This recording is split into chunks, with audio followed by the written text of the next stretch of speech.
Ensonga y'ennuuni muziyita z'ogyogerako era kuva okulola okuba nti oz'ogyogerako kyekyampaliriza ogenda okuginoonyerezaako ndabe ennuuni eyo lwaki efuuka ennuuni tugyogere katono nnyo tetugirwako. You don't know nti ffe mu Uganda buli kintu ekibeera ne value abantu baffe tebafunamu. There was a time emmwanyi zaagula bbeeyi ennene government brought a law mbu babasaleko sente zaabwe. Why don't you put it in a bank nemanya nti ezo sente zange because I've got a windfall. Baleeta simanyi coffee tax gundi najja vanira baali balowooza nti Madagascar ekubiddwa nnyo ziri emmwanyi zaali zivuddeko gonde oranges Abamerika gye batereka emmwanyi zaabwe yakuba omugondi Katrina emmwanyi ne zirinya ebbeeyi kakati vanira bali balowooza nti Madagascar ekubiddwa nnyo era basekamiro bayingiramu abalimi bagenda kakati you don't know those Chinese bagezi nnyo and they are dangerous. The Chinese are more dangerous than those other countries you call imperialists. Omanyi lwaki Abachina abo babeera mu nsaalo mu bazimbye factories batwala nsonzi. Ensonzi zirya bomba zirya omukazi omulaba bwali bomba ayani gumya magumba bo bazitwala kubwerere wano omusenyu bagwetekka. Why? Omusenyu gwaffe gulimu ogeze n'ogamba nti ekintu ekirimu value wane Uganda bannayuganda tebakifunamu. Baani abakifunamu? Bamafiya bakibba using the law n'amaanyi tuteeka ennyanja. Baŋŋamba kiro y'ennuuni eri wakati w'emitwalo 19 anti let me tell you before you talk about ennuuni do you know the products of ennuuni? Bakolamu eddagala. Ennuuni ekolebwamu drugs ennuuni ekolebwamu wuzi ezitunga abantu mu ddwaliro. The most expensive wuzi za kangalo emboota evaamu. Waliwo abagagga abalya kyewaliisenga mushroom gundi soup gubalya nga tebannalya gubalirako obugaati. Ennuuni evaamu kondomu ez'ebbeeyi abagagga zibafuna. Yes, many. But because the Chinese are exposed, ate Abachina mubegendereze. A country, China, in 1848, the Anglo-Chinese War, Opium War, Abangereza balwana n'Abachina ne babawangula ne babanywesa enjagalwa mpaka. Kulwaki? Mpaka, because they could not buy anything. So the British forced the Chinese to smoke marijuana. Era nga waliwo akazinga bakayita Macau kaali ka Portugal nga kwe kutuukira enjaga gye babanywesa China. Kakati China one erwanye kuvaayo. When I see African people, Africans excited about China, I laugh at them. Why? How have the Chinese graduated from acute poverty to where they are? Prudence, sente yabwe tekwatibwako bakutta maluuni ngiki mutemumanya kumanya gye bava. Kakati omusenyu mulwera bagwetika kubanga olina okumanya ti ogwo omugga Katonga gwali mugga munene nnyo. Kakati nga gukwata gulaga mu Mbaasa ogwo omugga gwali gulaga mu Mbaasa. Kakati because of down warping ne bakuleetingawo Lake Victoria Naire neyambuka. Kakati fossils ezire ku mugga ogwo Katonga Abachina baleeta n'ekimeeri wano kikokota ekikokotayo fossils zonna ezedda kokota nga balina bagundi agency baabwe wano abalowooza nti ate they are Ugandans, they are nationalistics, bali nationalistic. Kakati Abachina bwe bategeera nti wano wajoogebwawo empuuta. So I'm a fisherman. God has given me empuuta. Yes. So they are taking I'm a fisherman. God has given me empuuta. I'm a farmer. God has given me vanilla at this time nze muyina. I'm a farmer. God has given me emwanyi n'erinnya akatale. No, it is a crime in Uganda for a peasant, for an ordinary person to enjoy esente ze. Waliwo basekamira babajja ne baziyolawo. Protecting a lake is no. You don't teach me about protecting a lake. Ennyanja zonna mu Bulaaya bazikuuma. you protect the lake nga Lake Victoria for 6 months. How is it supposed to be? China kubera kichamuze itamale. Enyanja yawambibwa. Oyogera bakitegeeza eri abantu abatono nnyo aba benefiting mu. How is it supposed to be? Kakati kankubulire. Let me tell you. In 1937, the British came up with a law against kukalira ebyennyanja. Bakigaana. Bonga tebamanyi lwaki Africans bakalira ebyennyanja. Kakati the law was invoked recently. Why? Nti Omunnayuganda alime kukalira ebyennyanja bino Omuchina abigula eddondolo. Kubanga okukalira is preservation. Deny this man preservation. Atenze kyembe ewunyako. Let me tell you, the president ayina problem. Why? Kubanga ebyo byonna mubimuwaayiriza. Ababirimu bamanyiddwa wano time mujja kulaba abavubi nga beewandiisa ng'omuntu atunda ekintu n'akajiiko n'akatunda. And that's why ffe batugamba mu byobufuzi, if I feel government in my pocket inside my house njijjako. I pound the street n'enjijjako. Kasitanda banga government enjibulidde mu nsawo ya muki. Kakati luuku Busoga speaker sijava. Kadaga comes from Busoga. The most important thing now in Busoga that will cost him 7 votes. Ebikajjo. Why? Nti ebikajjo biguza aba factory oyina okuba ne license. Kakati obiguza factory n'okuba ne license. Middleman. Kakati n'abana Kenya baligana ebikajjo nga bagamba nti basooka ne bayisa etteeka nti ebikajjo tebigenda 50 miles. Naye n'obba n'alima ebikajjo naye n'omubba abasajja n'otwala loole ebikajjo atalima ebikajjo but Kadaga comes from Busoga. Kati kye bajja okukola omanyi president bwe yagamba tituwe metta deputy part of Mabira nze yankubira essimu ku makya nanga I want you to accompany the Minister of Environment Munaba and the Minister of Information with the journalist to go take them to the degraded part of Mabira. Bwe natuuka mu office ne ngamba Nabusaayi nti muzeeyi akugambye twala bano nentuula mu office yange nensirika. Nabusaayi came back with these 2 ministers. They failed to locate the area the president was talking about. The Minister of Environment Munaba could not know the degraded part of Mabira, that the purpose envoy could not trace where Lubaka Cathedral was. Oh, you, Kalolo Kulutu, told me, for Abanyanko Tulinga Baganda, for Omunyanko okuteeka omukono mu muliro amala kubuuza kunjokera ki. Tuddire tumukolere olwo nga bagamba ti factory eri wano ng'oyingira Mabira ya Muhoozi nti Museveni was trying to get free land. Ssaabasajja Kabaka ab'Emmengo ne bavaayo. Ssaabasajja Kabaka awadde Metta ettaka. Is it donation or buying or the phrase? Abafere b'Emmengo ne badduka ne balaga ewa Metta. Mwalimu n'omuyindi omufere bu minisita wa Kabaka. Bwe bagenda Metta n'ababuuza ettaka liriwa nti ettaka limulimu abantu. Omuyindi n'agamba siyinza kugoba bantu. Mengo that is supposed to protect Baganda had sold Baganda to the Indian, but the Indian said no. Like a Muslim who says the cardinal is selling me the Rubaga Cathedral, I'm not buying it in the house of Allah.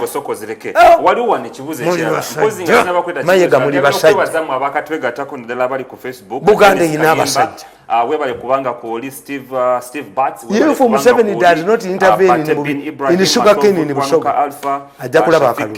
Nimwena abatola ku Facebook Amali Destiny, Zwez bin Mutasa, Steve Batts, Sepuya Ajibebi Andrew, Annie Hillary, Abaho Bright, n'abala bangi mwebale kubanga muri live ku Facebook okusinza yonna gye mutulaba eri abali South Africa, eri abali Abu Dhabi, eri abali USA, abali China, abali Rwanda, South Sudan, mwena gye muli mwebale kubanga mukyaliko ku STV this morning amanya nze Simon Chris Makangera nga aliwo ekibuuzo ne kitidde ku WhatsApp onaabuuza nti lwaki endagamuntu zina expiry dates are we temporary Ugandans bwe ndaba yange wano egamba nti egenda kuggwako ng'ennaku z'omwezi 4 omwezi ogwokusatu 23 are we temporary Ugandans?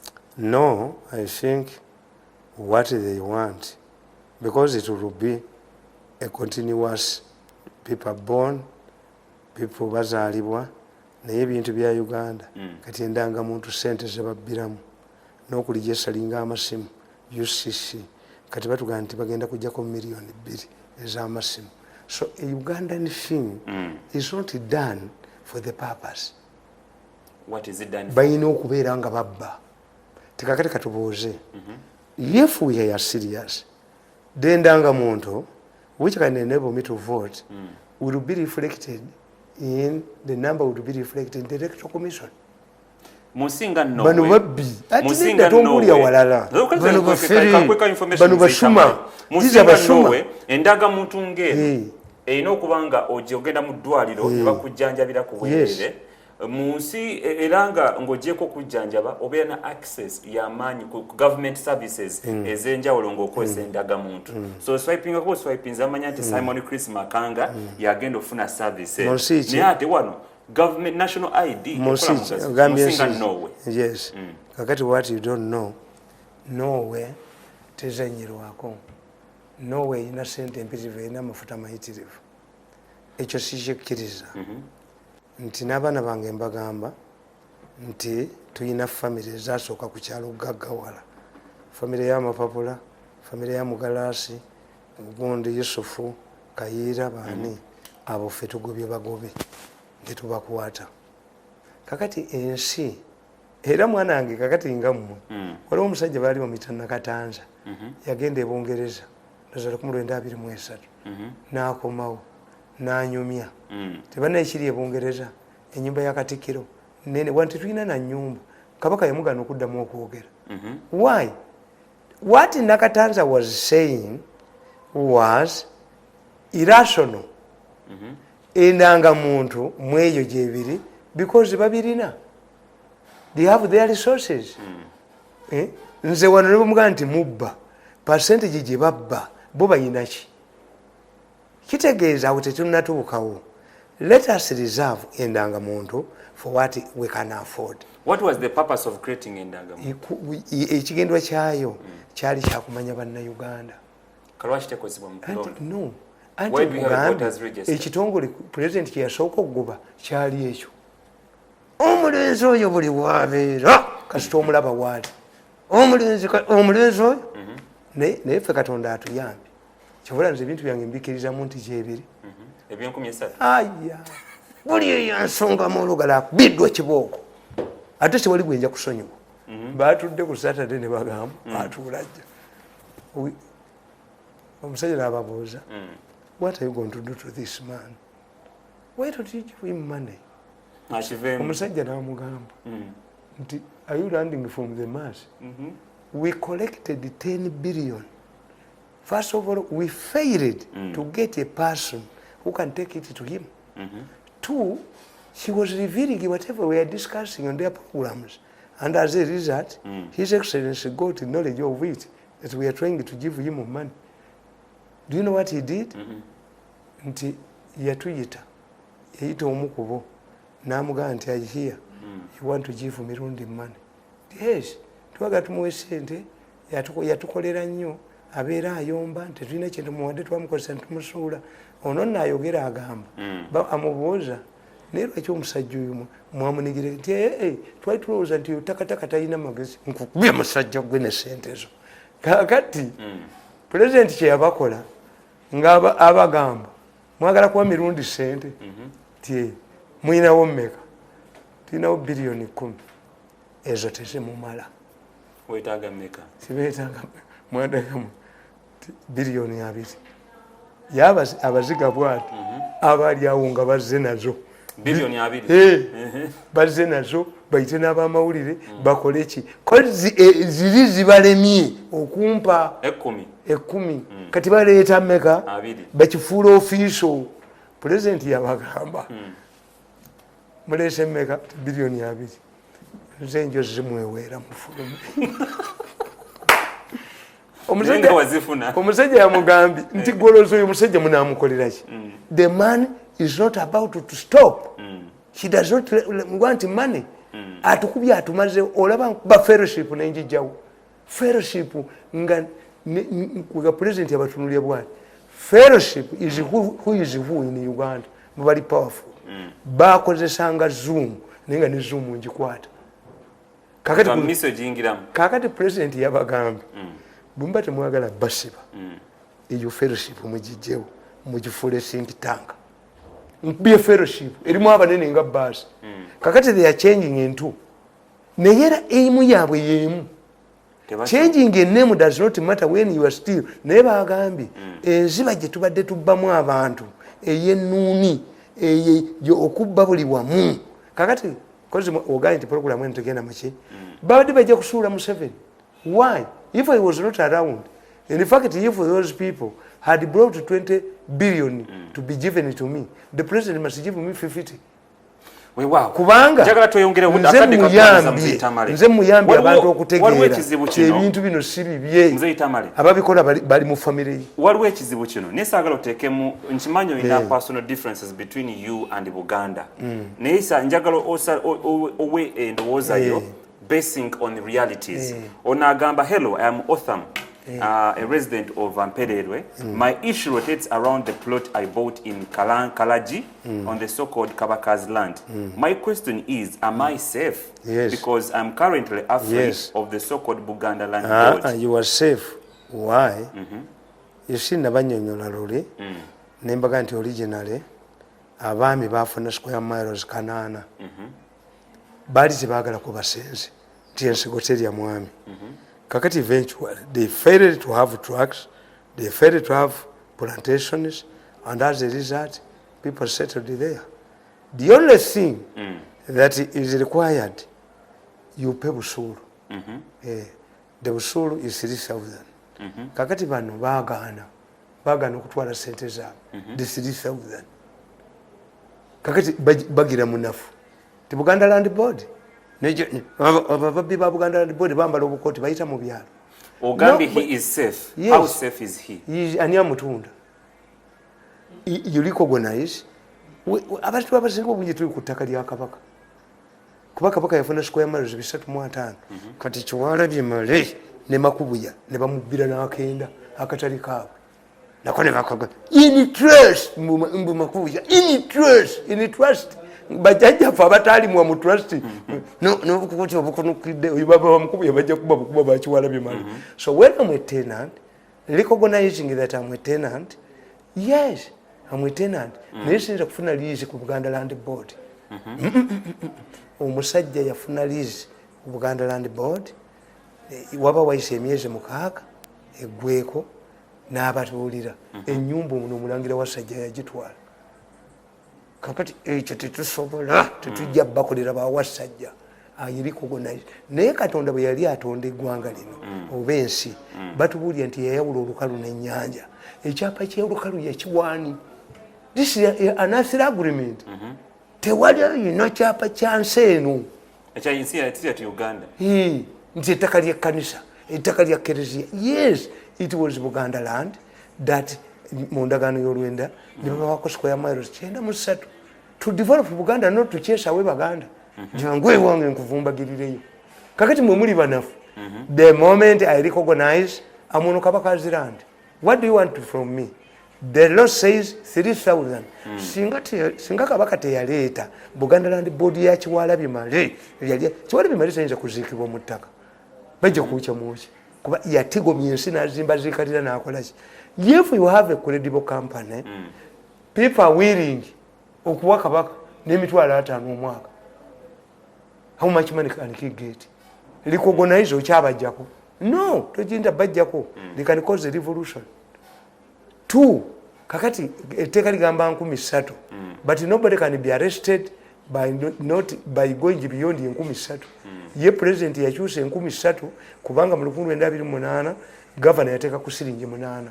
Kati the 8 gwa leero ze 1,000. Ettaka lya Kabaka si lya liizi.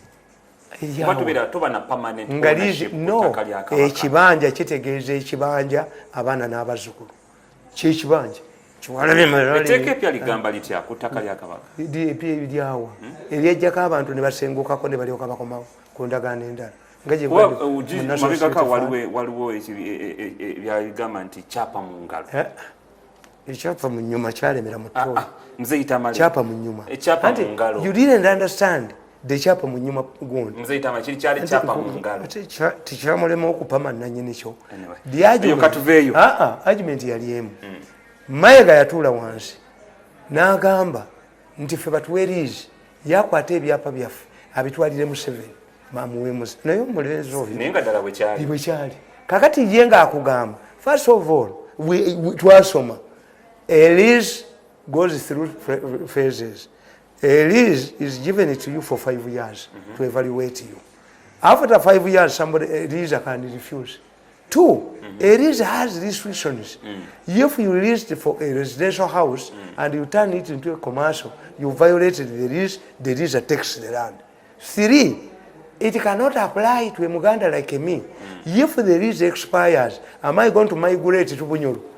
Yali yetaaga kuzinga naye yawona nadduka yali yetaaga ne bamuzinga omulenzi oyo naye yawona nadduka akiddangamu atufuula akiddangamu nnyo okubanga atufuluma mu studio wabula nga tunaba kumaliza waliwo no bamuyita Muhammad alabe okuva e Mombasa mpozi toyiza okuba tukimanye niye mabegaka omukulembeze gw'eggwanga era yayogerako eri ensi yattu Uganda ku mulundi ogwali ogwa 20 ku nsonga ya COVID-19 yatangaza lwatu nti border z'ensi yattu Uganda oba ensi border wamu n'ensi ezitwetoolodde zigguddwawo so abantu basobola okuyingira ne bafuluma naye ono agamba nti agamba Muhammad watching from Mombasa I am asking Mr. Tamale has the government planned on the final year students who have been receiving education from Uganda but are not yet back and yet the borders are still kinda restricted?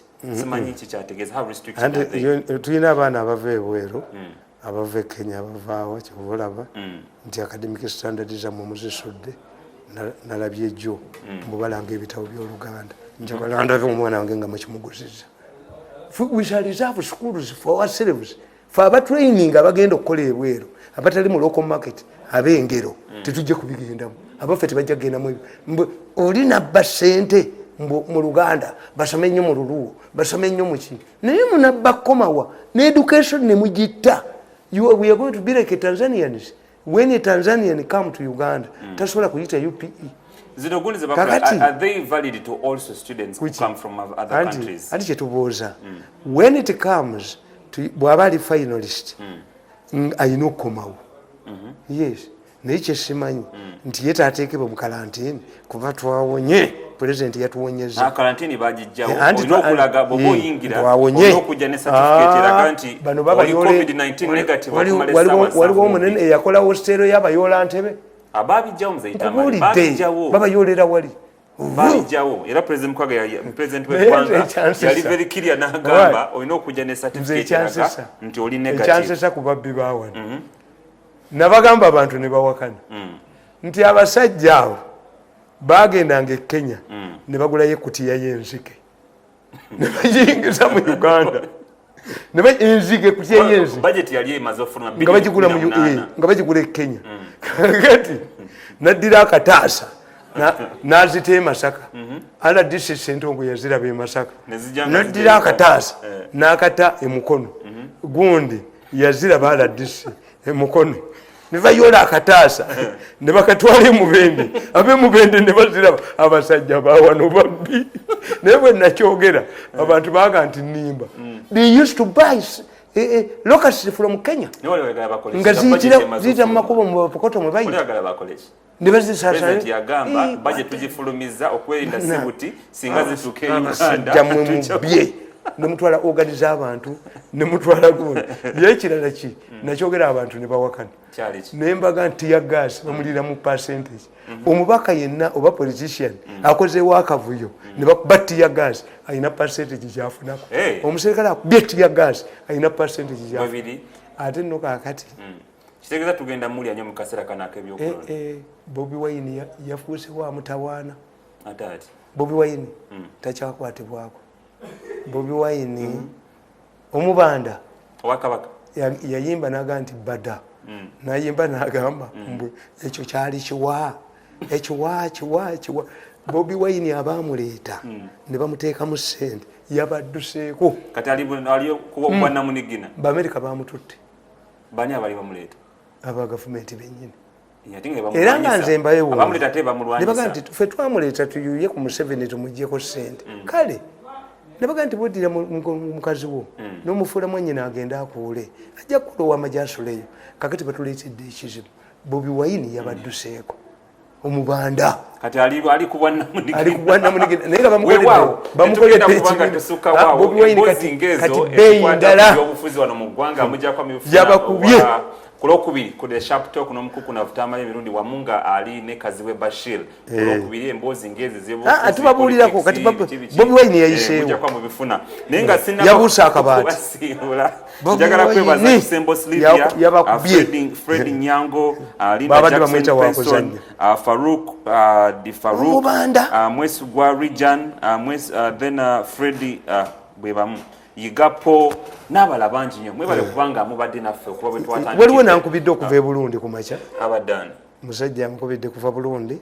Another one Oranga Mifulo mu Kenya. Manyi nti pologulamu zange Kenya baziraba. Buterevu.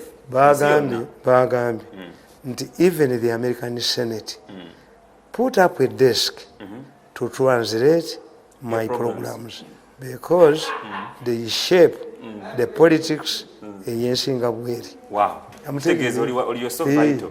Wewa katugenda kubanga kamba tere kamba mulungi nnyo kati kamba bejo ogondi bamalemu sikyali wawano kati ndi international ne kati kati bazisanya wanajobola babatya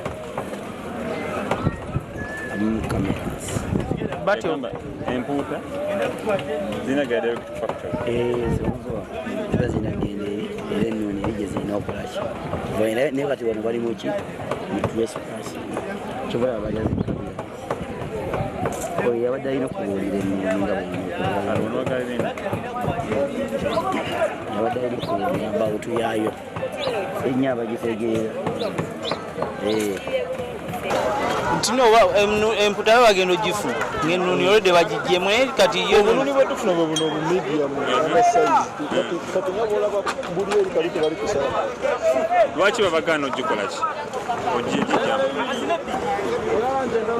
kati ennuni ya bbeeyi kuba tojasobola kugula mpuuta ennene nga mulimu ennuni yaayo kuba kati ennuni ebeera mu mpuuta eba esinga n'empuuta eyo nakyo obaolaba nti tebakuba ebyengo omuchina kyobola nti omuchina yagula ennuni wano kubanga omuchina yajja ne sente ze nga ziwera munamuna baduga munana bagulako ennuni ye nazitwala era be tetumanyi muwendo nanti kati ogambye nti n'emputa zijja olwedde ennuni baziggyemu ezimu zijja baziggyemu katulaba ngezo zizo bazirese baziggyemu kubanga ekiwuduudu kyo kisigala mu bbeeyi ntono omuntu owansi abajja kusobola okukigula kati empuuta eyo obanga erimu ennuni eyo empuuta ebeera mu mitwalo eyo tugeze nga 14 ng'erimu ennuni ng'erimu ennuni oba 15 oba 18 kiro 10 naye bwevaamu ennuni kiro yaayo bweba kiro 10 oba byajjugula 9 buli kiro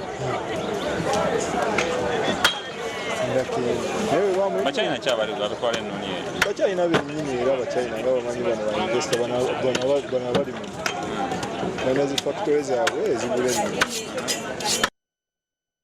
olunaku olwaleero ku program embuga wamu n'omukuku navutama emirundi